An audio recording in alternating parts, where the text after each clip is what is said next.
for no apparent or explainable way, you may feel just like blah. You understand?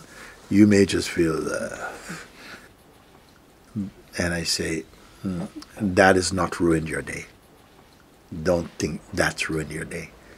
You know, have as many blah moments as possible. Let it happen. Simply don't identify with that. Now it may seem as though that's impossible, because as soon as Mr. Blah shows up, it feels as though it's all of you is covered. You're completely you know, filled out with blahness, you know. But the simple thing, you know, don't avoid to go and try and overanalyze these kind of states, because they don't go anywhere.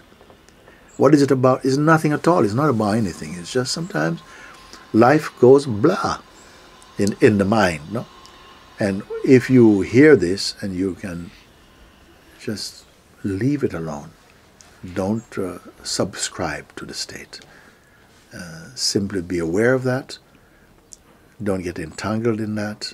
Be aware that without awareness, not even this, not even blah, can come and stay as the awareness. And suddenly, what felt initially like is going to be the beginning of a bad day, or this is Mr. Ruin coming, it's nothing at all. And you felt not only this is just a little encouragement for like any other thing like this can be there. The secret is, don't identify. Don't identify. And who am I speaking to say this? The tendency comes to quickly identify with these states. But that is also observable. That is the secret. If you can observe it, you see that it is just phenomenal. It's only apparent. It appears. It disappears. When? Who cares? That's not, the real self is not waiting. The sky is not waiting for a cloud to pass. Let everything just move in their own way. Your attention is far too valuable to put it on foolish things and to put your attention on transient, momentary things, unless it's part of your what I would say, your functioning, your natural functioning. You have to move and do things. This body is for something. This cup, this mouth is for something. This nose is for something. But when you are not living from the place of personhood, these actions, they are just smooth. They don't leave any footprints in the consciousness unless there's a need for them to do that. If they serve a purpose to be in memory, also that happens totally automatically. Don't bring the person in to say, you know, oh, this person should do this or should do that. I want to introduce to you the total naturalness of yourself. Stop trying to arrange your life too much, and especially internally. Of course, there are things you must do, jobs and duties to perform or to fulfill, but that's not the same thing as identifying with all of it.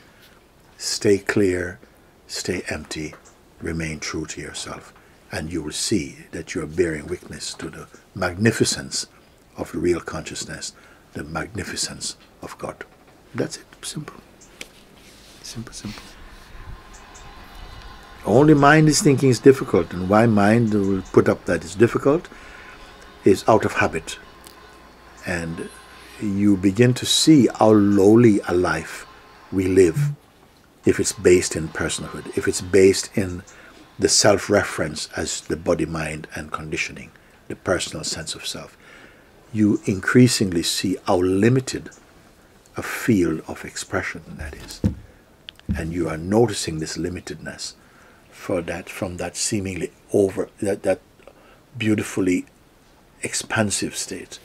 I'm saying expansive, but the self is not expanding because it already fills everywhere. But in the experience, coming from the old memory of self and the old habits of thinking that you are this person, you will see that somehow, moment by moment, something seems to be expanding. That is the feeling and the experience. Something is expanding in the infinite. Think about it. Actually, nobody has a blah day. There's a blah moment, and the mind turns it into a day. You know, personhood, ego will make it spread it over a day, like butter, spread it, everything.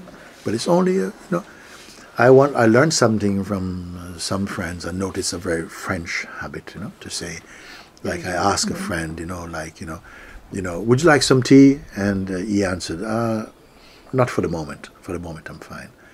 And I said, I like that response. For the moment. Isn't everything for the moment? It's only just now. If you say you wake up and you think, oh, my day is ruined. It's only 7 o'clock a.m., but mind says, oh, I'm having a rough day, and so on. You know, that is bad habit, and that's, you know, really poor conditioning, somehow that we inherit through just culture, habit, family, and other reasons. But this wonderful feeling, yes, for the moment I'm fine, you know. You look really tired. Yes, for the moment it's like this. Who knows, you know. But you're not thinking, oh, hope the next. No hope either. You stay in the neutrality of, and the pure neutrality of being, and you find, just be present for the unfolding, how fresh it is. Don't determine, don't dictate, you know, don't anticipate. Just be, and learn about the possibility of being. Discover what the possibility is of just being, and how wonderfully universal it is. You know, it's not a stagnant state.